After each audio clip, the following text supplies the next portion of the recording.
6, number 3, person has accumulated, the department shall notify the person by certified mail that the person's privileges will be suspended, okay, because we have to give them the 30 days.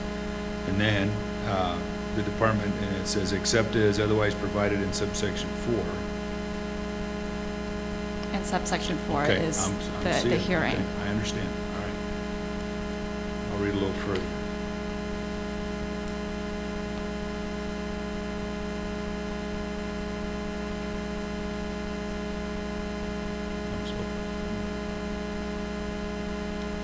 Anybody else have anything?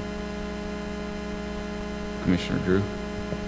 The concern I have is in looking at Exhibit 2, page 2, basically you have a judge's sentence that specifically orders a 2-year suspension. And so this commission taking action that differs from that, in my opinion, is overriding the order of a judge. And I'm justice of the peace, and I'm not sure I'm comfortable with that. Exhibit 2, page 2, where it says it's hereby ordered.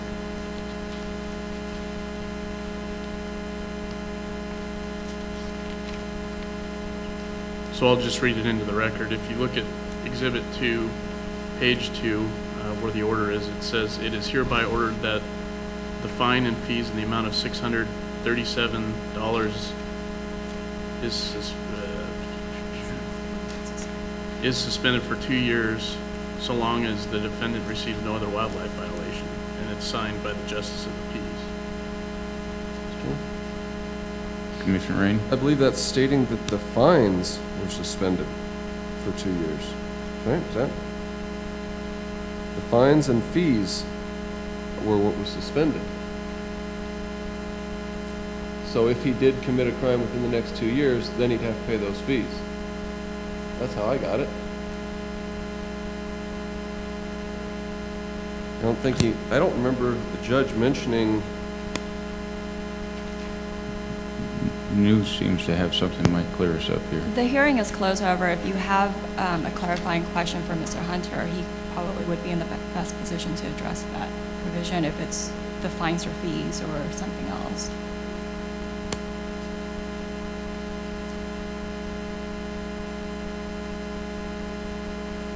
Commissioner McNinch?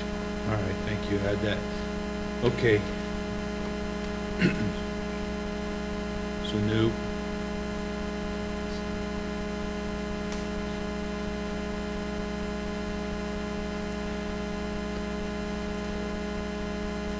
So new, I have another question for you real quick.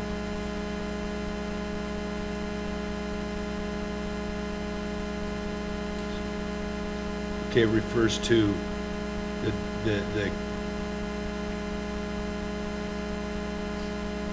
the suspension or revocation of the license, permit, or privilege is stayed until a determination is made, but there's no guidance on what determination means. What are we determining? What is it that we're determining? Procedure, determining that we want to be lenient? What's the determination? And it makes reference to it in a couple of areas, and that to me means, you know, what is determination mean? Make a determination. The statute is silent on what the definition of determination is, and as the department noted previously, the commission had always made its determination based on process. Again, the statute doesn't require that you limit your determination to strictly process. So it's up to the commission.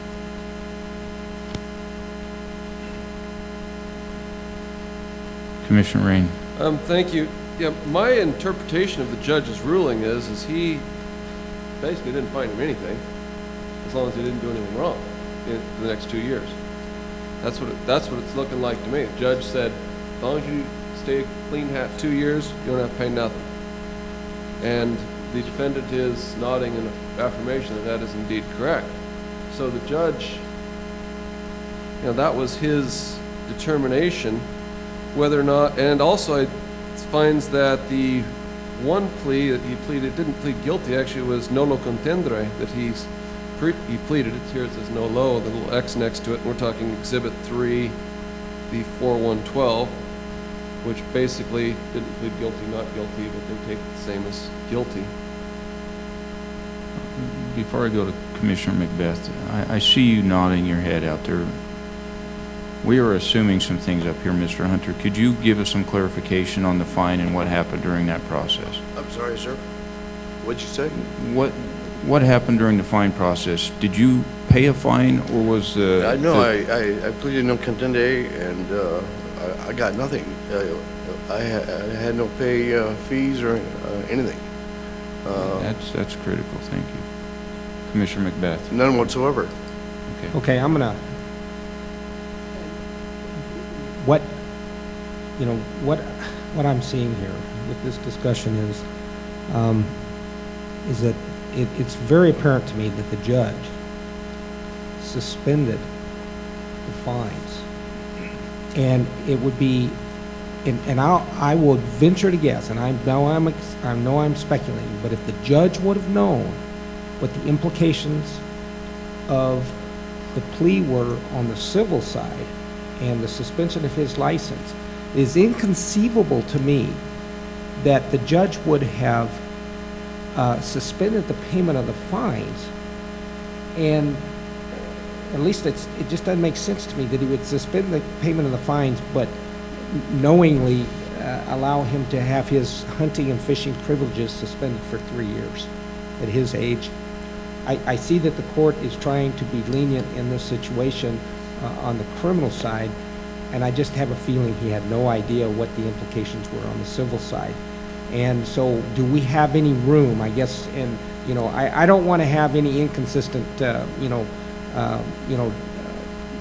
decisions coming out of this commission, but would our decision to not suspend his license privileges, and maybe we do it in such a way that it's just the hunting license, we can do that, but he really only wants to fish. Would that be consistent, and would we still maintain our internal consistency of rendering decisions, and not overriding what the department is doing? I guess that's the issue I'm looking at. Commissioner McNinch? All right, thank you, Mr. Chairman. Yeah, and part of opening that door for me, and I'll put on the record, I have historically been kind of a brick wall when it comes to this kind of stuff. I've always been really supportive of the department because I feel that you've had some due process already, and that the consequences. And I do agree with Commissioner Macbeth that I think very, very frequently folks don't understand the ramifications to their hunting licenses and privileges and fishing privileges, things of that nature, when they're making these plea deals to kind of get settled and move on from their incident. I'll go back to my second commission meeting as a commissioner. It was a meeting in Nye County, and I know that Rob would remember this, and it had to do with a case, kind of a similar type case where we had somebody that had been convicted of a crime, and he was simply asking that we don't take away his chukar hunting privileges. You remember in the case now. I know the name, but I won't say it. And but in that particular case, we had a guy that had poached a deer, and clearly poached it, had tried to hide it to the point where he got family members involved and friends involved, and it was a pretty thorough investigation, and it was very significant. So to the consistency aspect, if that was a similar situation here, I would say we need to stick to what we've done in the past and say, this is the first time I've really felt that there might be room for leniency, because I'm not usually that way when it comes to this stuff. And I'll be honest with you, here's the situation that I guess knocks me into that arena just a little bit, and I'm just being open and honest. So my mind is kind of working in that area a little bit too. Commissioner Rain? The significance of a nolo contendere plead is large in a case like this. I've had a little bit of experience specifically translating in courts of law in minor cases, misdemeanor cases only, because I've not been certified. However, they allow me to do it in certain circumstances. And I've found that that nolo contendere plea, you know, that's, I didn't do it, but, you know, it's a fine line. They're gonna find you guilty, but I believe, I'm trying to think of the exact language they always use, is anything that he says at that point, that pleading of guilty cannot be used against them in any further proceedings as a guilty plea. That's somewhat of a nolo contendere plea. I say that at the risk of having multiple lawyers present, but it's something similar to that. And this might be a further legal pleading, and that guilty plea should not be utilized because it was a nolo contendere. If I'm screwed up on that, let the lawyers speak. Commissioner Macbeth. Well, I'm not a criminal attorney, but my understanding of the nolo plea is that that the person doesn't admit guilt, but acknowledges that the state has enough evidence to get a conviction. And so there is no admission of guilt, but an acknowledgement of sufficient facts under the law to be able to get a conviction. And so I'll stand corrected by the DAG if she disagrees with me.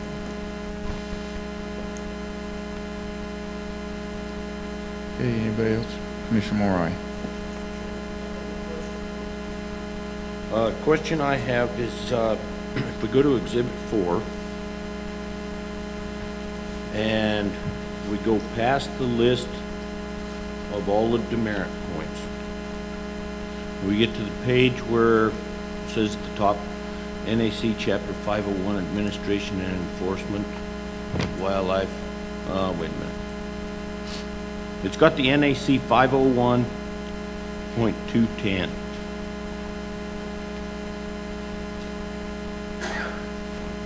Okay, does that, it says the department will revoke, this is revocation of license, permit, or privilege upon accumulation of 12 demerit points. The department will revoke any hunting, fishing, or trapping license, permit, or privilege issued to a person pursuant to Title 45 of NRS if that person accumulates 12 or more demerit points within the 60-month period preceding his or her most recent wildlife conviction. My question is, and maybe New, you could answer that, does that tie our hands, as far as a commission, that one right there, tie our hands as to what decision we can or cannot make?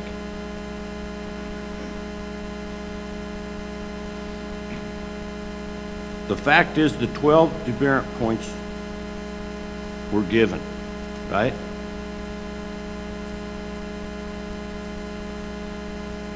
For a wildlife conviction.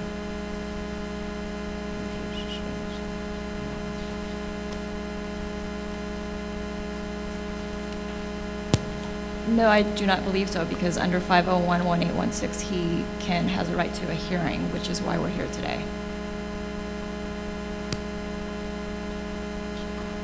Commissioner McNinch. Thanks, Mr. Chairman. So New, was what happened in Eureka County, is that considered a conviction? Are you referring to the judgment of conviction? Yes. Yes, it is a judgment of conviction, and it stands as a judgment of conviction.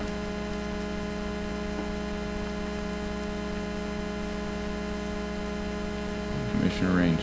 The Court of Laws that have been beaten into my head, that nolo contendere, which is Latin, my understanding is for will not contest, or will not, they acknowledge nothing. They're just not going to contest the charge. Not going to argue with you. That's what it means. Will not contest. That's the Latin for it. They ain't guilty. You're not acknowledging that they have anything against you. You're just not going to contest the charge. I know when they had me beating that into me on translating things, that's what the way they push that, and you know, this is what it means. You're not going to simply do that. And that's very significant. And also the implications later on that cannot be used against them as a guilty plea in any later legal hearings, or, you know, if somebody sued you over an incident, That is vital in this, and it does appear, will concur with a couple of the commissioners, it does appear that the judge in this case was trying to be very lenient. Of course, we don't know why he was doing that or to what extent, but it does appear that leniency, reading into someone's mind when we weren't there, leniency might have been on his mind. Commissioner Drew. The concern I have, and I guess Exhibit 3 was probably the better place to have gone when I made my statement previous, but both in the misdemeanor citation and complaint and also on the violation record and disposition, it clearly shows that there were 12 demerit points. Maybe the person in this case didn't understand what the ramifications of 12 demerit points were, but it's unclear to me why you'd plead no contest, knowing clearly that you have 12 demerit points as part of your punishment in the county, and then bring it here. It's kind of a two bites at the apple thing, and that's what I'm struggling with. Excuse me, Chairman, I had no idea there would be 12 demerits. I had no idea.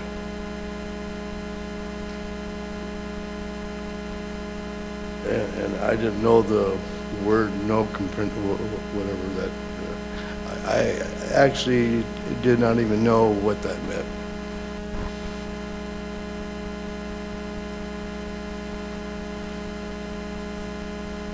Any further discussion? I've never been involved before, so I think. With this being an action item, do we have to take it out to public comment? No? Okay. Just, Thank you, Scott. just as a, Commissioner Macbeth. okay, just as a follow-up to Commissioner Drew, what Commissioner Drew was reading from was the Exhibit 3, and it's, Rob, maybe correct me if I'm wrong, I don't think that, that Mr. Hunter even saw these documents. Didn't you testify that these were not served on Mr. Hunter? That is correct. Exhibit 3 is our internal tracking, so we can process the violation. So Mr. Hunter wasn't privy to that document. And then in addition, if I might, under NRS 501.1812, with regards to nolo contendere, under number 3, wildlife conviction means a conviction obtained in any court of competent jurisdiction in the state, including without limitation a conviction obtained upon a plea of nolo contendere. Commissioner Drew. Just to be clear, Rob, Mr. Hunter would have received a copy of the citation that clearly delineates 12 demerits, or? No, he did not receive a copy. That is simply internal tracking. This was all handled through the district attorney's office. So what And in would, those cases, we then just fill out the citation so it can be keyed into our computer system. And then our computer system is automated and says, okay, 12 points, you need to revoke this individual. so what would he have received? The complaint. He received the judgment and conviction, and then he received the letter stating that he was being revoked. So going into the hearing, would he have had any way to know that there were 12 demerit points as part of the conviction? My guess is Judge Schwebel in Eureka County handles quite a few wildlife cases. Obviously, I don't know his mindset at the time or all that, if that entered his mind, but I do know he's aware of our demerit violations. I don't know if he brought them up then or not. Commissioner Macbeth. Yeah, I just wanted to point out that, that because the department wasn't able to issue the citation, the alternative route is via the district attorney's office and the issuance of the complaint. So it's so what's in the complaint is what he got served on, and again, unless the judge or the district attorney would have put him on notice of the civil ramifications of what this complaint was, then he would not have known and would not have been, and I don't think they even have an obligation to, go into the civil side of things. I don't think there's any obligation to, notify him of all of that.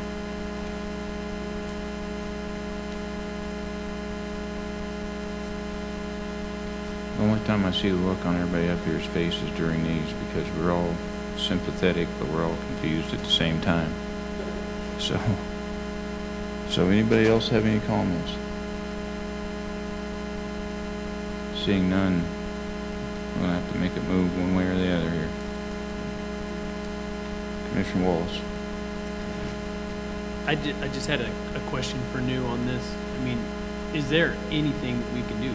I mean, it feels like at the beginning, we were told there's nothing we can do, but at the same time, through the process, it kind of feels like there's a crack in the door.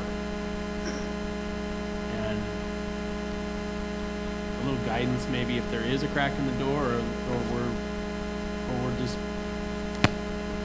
here. No, under NRS 501-1816, you do have the authority to consider his request. And you can make your determination based on process the determination is not defined by statute. And when I responded to Commissioner McNinch's question, I said, it appears that previously the commission has made its determination based on process, if the department followed process. And, but you're not limited to that determination. So it is up to the commission. Commissioner McNinch. Again, so in my mind, and you know, if we're going to be consistent, we would use our evaluation of process, okay? But having said that, I don't know that we've ever had a case come in here where I thought the evaluation, had I really understood what our options could be. I'm thinking back to February when we had the case. That to me was not something I would have considered.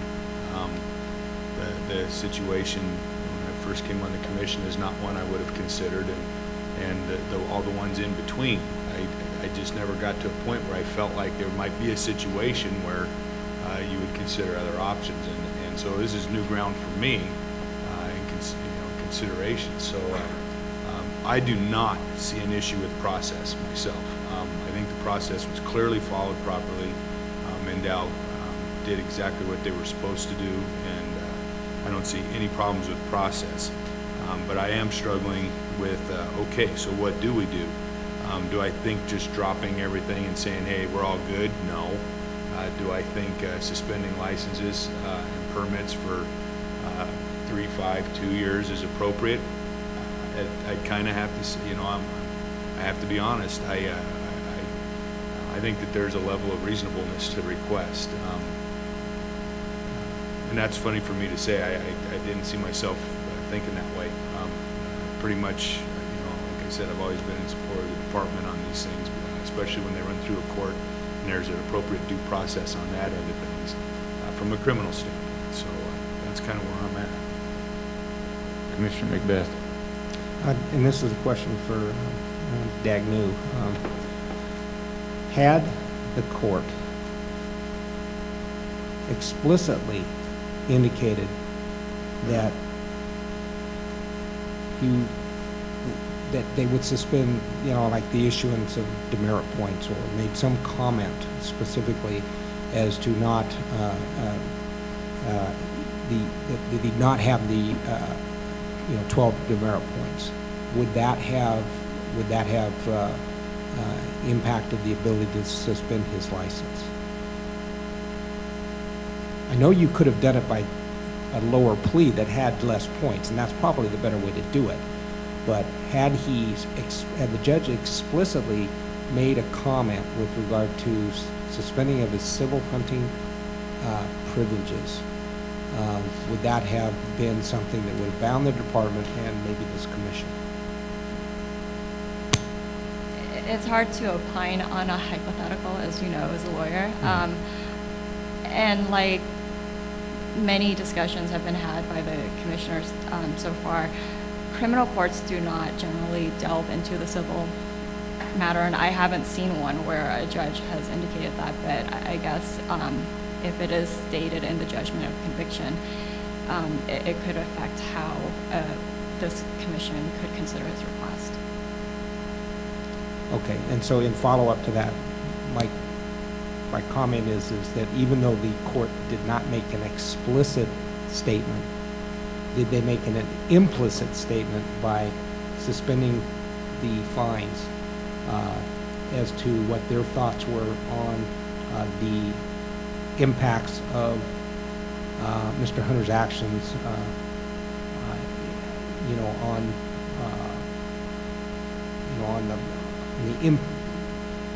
I know this isn't a fine, but the loss of his privileges, did they make that statement implicitly? That's really the issue in my mind. Commissioner Rain. All right. Findings of fact, conclusions of law.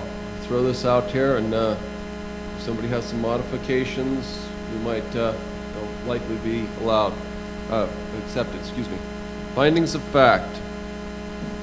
I move that we find that the department acted correctly in prosecuting this case, that the plaintiff pleaded nolo contendere to the charge in question, that find that the judge reversed all of the fines in this case, find that the plaintiff did not have any knowledge of the 12 demerit points or the implications of 12 demerit points at that time. Conclusions of law, that it is proper in this case, Nevada Board of Health Commissioners finds it's proper in this case to accept the request of the plaintiff to reverse the suspension of fishing privileges.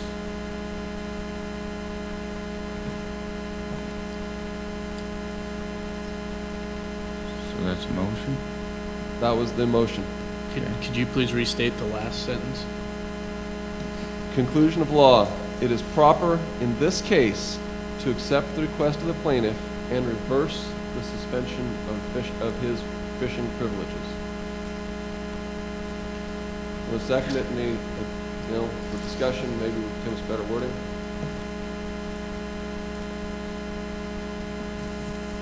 We have a motion. Who seconded?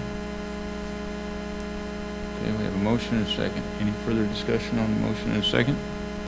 Commissioner Drew. I'm not comfortable, and maybe it's because I'm unclear. I don't think we can reinstate fishing privileges without reinstating hunting and trapping privileges as well, the way I read some of these laws. So it's kind of an all or nothing. I think about the only thing maybe this commission could do is reduce the number of demerit points, but that reinstates all licenses. It doesn't just reinstate the fishing license.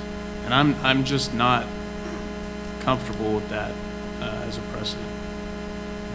This isn't really a slope I want to get on because we have business to do at commission meetings, and I don't want to just turn this into a hearing process. We have probably a 10-0 record on these since I can remember, and I don't really want to go to 10-1, but I can sympathize with where he's at. So I'm on the fence right now, and I think we all are, and that's why we all have that look on our face. So. I'll keep talking, maybe I'll talk my way out of it, whatever I'm at. And Commissioner Drew, that's really where I'm struggling as much with that as anything, setting a precedent for sure, because here we're referring back to past cases, at least I have been, and trying to draw on those experiences, and I'm seeing where this is different, but at the same time, I'm trying to think ahead too. What if I have another situation just like this with just some very subtle differences?